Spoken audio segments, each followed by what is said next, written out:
This is the Nuclear Binding Energy Interactive Calculator, which solves for binding energies and mass defects in nuclear physics calculations. Let's explore the inputs. First, you'll see a calculation mode dropdown with 6 options. Total binding energy from mass defect, binding energy per nucleon, mass defect from BE, semi-empirical mass formula, neutron-proton separation energy, and nuclear reaction Q value.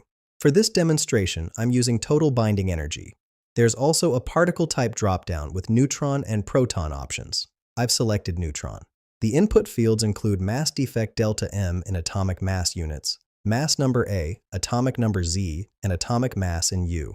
For our worked example, I'll enter a mass defect of 0.528476 U, mass number A of 56, atomic number Z of 26, and atomic mass of 55.934937 U. After clicking Calculate, the primary result shows 492.22722 MeV. This is the total binding energy of iron 56. The secondary result displays this same energy in joules, 7.8871 times 10 to the negative 11 joules. These values represent the energy required to completely disassemble the nucleus into its constituent nucleons.